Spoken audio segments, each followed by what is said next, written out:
पास Ramshree colony में रहने वाले संतोष यादव की बेटी रानी यादव की शादी प्रदीप के साथ 9 जुलाई 2025 को इंदौर में की गई और उसके बाद जब घर जा रहे प्रदीप से रास्ते पे गाड़ी रोकने के लिए कहा तो रानी यादव ने हमारे साथ जाने से मना किया। प्रदीप अपने परिवार के साथ इंदौर बाणगंगा थाने आया और उसकी शिकायत थाना प्रभारी को की। संवाददाता ने प्रदीप के मौसा जी गोवर्धन से चर्चा की और उन्होंने बताया कि पीतमपुर की एक महिला उनकी दुकान पर आई और वो बोली कि मैं लोन करवाती हूँ, शादी करवाती हूँ। तब मैंने उससे मेरे साड़ू के बेटे प्रदीप की बात की और उसने मुझे इंदौर से अरविंदो के पास श्री राम कॉलोनी में रहने वाली रानी यादव के बारे में बताया और बोली कि महिला विधवा है, कुछ पैसे भी देना पड़ेंगे। तब सहपरिवार इंदौर आए, लिखा पढ़ी हुई और साधारण तरीके से शादी की गई। शादी के कुछ देर बाद ही रानी यादव नाटक करने लगी। जैसे तैसे हम घर पहुंचे तो पता चला कि रानी यादव की 4 महीने पहले ही शादी हुई थी। जानते हैं क्या कुछ कहा प्रदीप के मौसा जी गोवर्धन ने और उनकी जवानी इंदौर से संवाददाता खुश श्रीवास्तव कि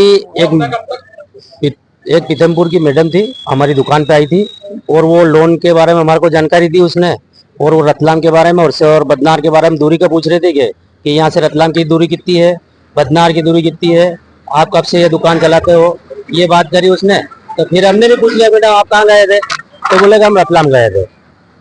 रतलाम गए थे तो भैया कि आपको वो मेरे को मैडम बोले कि आपको लोन की आवश्यकता हो तो कभी बोलना भैया। तो उसने नंबर दिए मेरे को और नंबर मैडम का नाम मालूम है? हाँ सपना मैडम ने, सपना और नाम मालूम है। और सपना मैडम ने बोला कि अगर लोन की आवश्यकता है और कोई आवश्यकता हो तो हमको बताना। ठीक है, ये बोलने के बाद में उसने बोला कि हम शादी भी करवाते हैं, कभी कोई लड़की हमारे पास लड़की की है तो अगर वो तो कभी लड़का हो तो बता देना। तो फिर यूँ 2-3 महीने किसकी शादी करवाई? मैंने तो ये मेरे भतीजे ये थे ना, साड़ू का लड़का। क्या नाम है इनका? ये प्रदीप। हाँ। क्या हुआ फिर उसके बाद? उसके बाद मैडम अंत तो क्या बात हुई, फोन पे फोटो वोटो डाले उसने कि ये लड़की है आप आ जाओ। तो शादी कब हुई थी? परसों दिन 9 तारीख। हाँ फिर शादी कैसे लिखा पढ़ी से हुई? हाँ लिखा पढ़ी से हुई ना मैडम। आपने पेमेंट किसको दिया? मैडम वो जो ये सपना मैडम और उसका भाई वो जो टोपी वाला, क्या नाम ये क्या नाम, श्री राम नगर अरविंदो हॉस्पिटल के आगे श्री राम कॉलोनी। घर का मकान? नहीं घर का नहीं है, किराए का मकान है सर। यही काम करते हो शादी करा? अब ये तो पता नहीं है सर अपने को। तो आपसे क्या पैसों की डिमांड की गई थी? क्या हाँ भाई के वो लड़की वाले के वहाँ मतलब विधवा है और उनको पैसे देना पड़ेंगे, लड़की अकेली है और उसके पैसों की डिमांड उनने तो 3 लाख की करी थी, लेकिन ये 2,30,30,000 में खुटा हो। फिर आपको कैसे मालूम पड़ा कि लड़की आनाकानी कर रही है? क्या हुआ? मैडम आनाकानी क्या कर रही है, यहाँ से पैसे देने के बाद में साइन वाइन सब हो गए, मैं गाड़ी में बैठने के बाद में 2-1 किलोमीटर चली, 2 या 4 किलोमीटर चल गई होगी।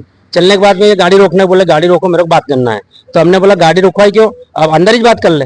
तो अंदर बात करने के लिए तैयार नहीं थे वो, न्यू नाटक का आना न कर, अंधेरा था और सिंगल रोड था।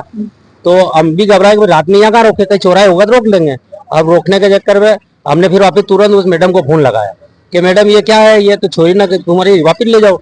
इसके भाई को फोन लगाया तो इसके भाई बोला कि यार नए व्यक्ति हो तुम, ठीक है, वो डर रही होगी तो थोड़ी मेरी बात कराओ। तो उसकी बात करे 2-3 चक्कर, बात कराने के बाद में फिर आगे चौराहा आया, वहाँ रुके हम। रुकने के बाद में फिर वो थोड़ी आनाकानी यूँ आगे पीछे हुई तो फिर हम थोड़ा आसपास में हो गए। आसपास में होने के बाद में हमने फिर बैठ गाड़ी में ने फिर क्या वो इसके भाई को फिर फोन लगा के बोला एक काम को घर ले जाओ शांति से, इसको समझा बेला बुझला के रखना। शादी करके घर ले जा चुके थे? हाँ कल एक रात हम चौकीदारी करी से घर ले गए थे मैडम। कल शाम को फिर कल सुबह फिर बात हुई कि भैया क्या करना, अगर आपकी लड़की अगर नहीं रह रही बहन तो आप वापिस ले जाओ या कहीं भी। तो फिर हमने क्या बोला कि पैसे जो दिए हमारे पैसे दे दो, ने जो बैठ के समस्या सोल्व कर लो।